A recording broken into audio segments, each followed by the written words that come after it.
welcome back to The Grounded Leader, Ayurvedic wellness for leaders who want to succeed from a place of balance. I'm so glad you're here. On today's episode, we talk about the back to busy trap, how to avoid burning out before fall. There's something about late August and September that feels like hitting the gas pedal, whether or not we are ready. You know that feeling? It's like 1 minute you're savoring the slower pace of summer, the next, bam, your calendar is full, your inbox is overflowing, and you are running on adrenaline. I remember one year I came back from a beautiful, slow summer trip. I promised myself I'd keep that rhythm going. But within 2 weeks, I had said yes to way too many projects, overcommitted my weekends, and was back to living on my calendar. By early fall, I was exhausted and wondering how I'd gotten there so fast. That, my friends, is what I call the back to busy trap. It's this collective push to fill our schedules, catch up, and prove we are productive. But here's the truth: busyness is not the same as progress. And Ayurveda, it teaches us that when we don't align with the natural rhythms of the season, we pay for it later. Be it burnout, foggy thinking, and that drained feeling that makes everything harder than it needs to be. So today, I want to help you avoid that trap. We'll talk about how to transition into fall without burning out, using Ayurvedic wisdom, practical routines, and stories from people just like you who've done this successfully. Let's dive in. So, what is this back to busy trap? Let me paint a picture. One of my clients, a brilliant VP at a major firm, came to me last year in mid September.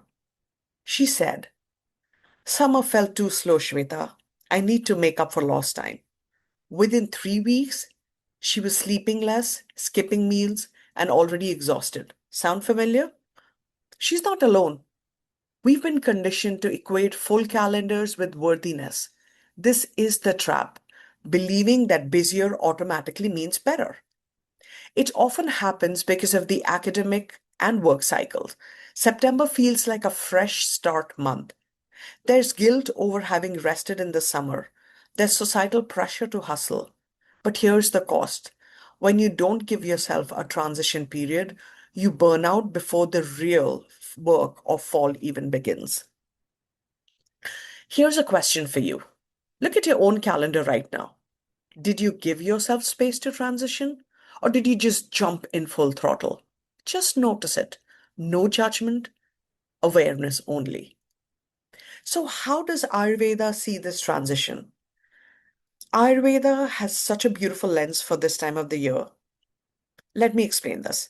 I once had a client, a powerhouse entrepreneur who loved the new energy of fall.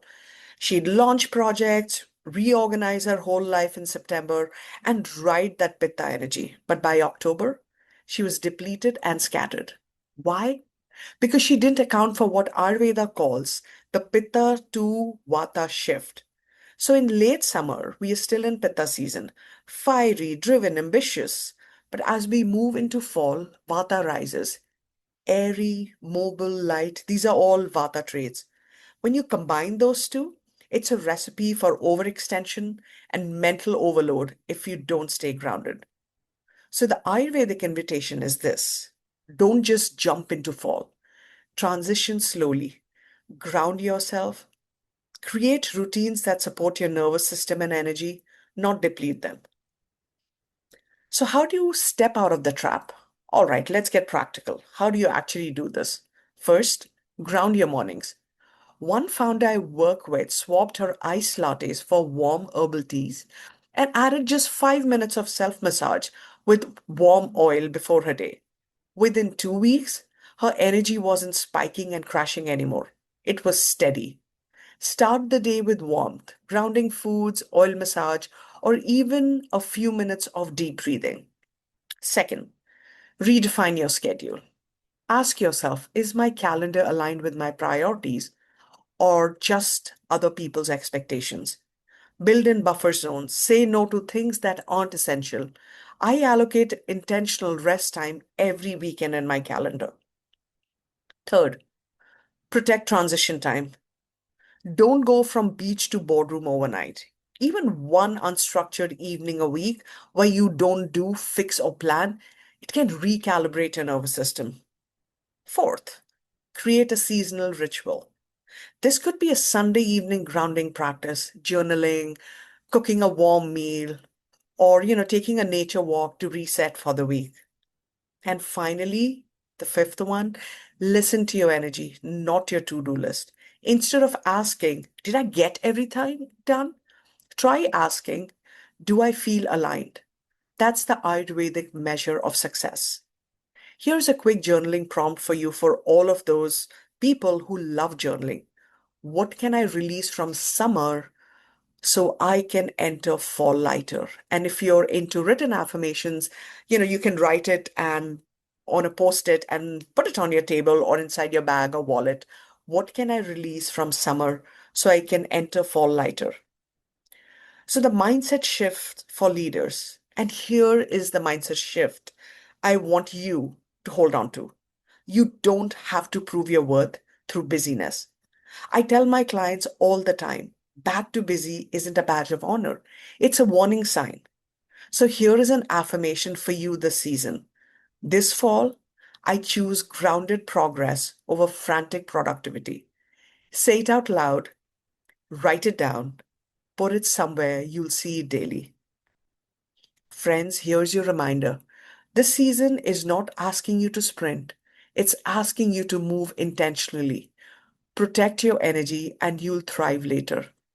If this episode resonated with you, share it with someone who's in the September hustle. They might need this reminder too. And if you're ready for deeper support, book a 20-minute discovery call with me. We'll create a personalized Ayurvedic plan so you can enter fall grounded, not frazzled. Link on my website as well as the show notes. Don't forget to hit subscribe so you never miss an episode designed to help you lead with balance and resilience. Until next time, remember you don't have to do it all. You just have to do what matters and with intention.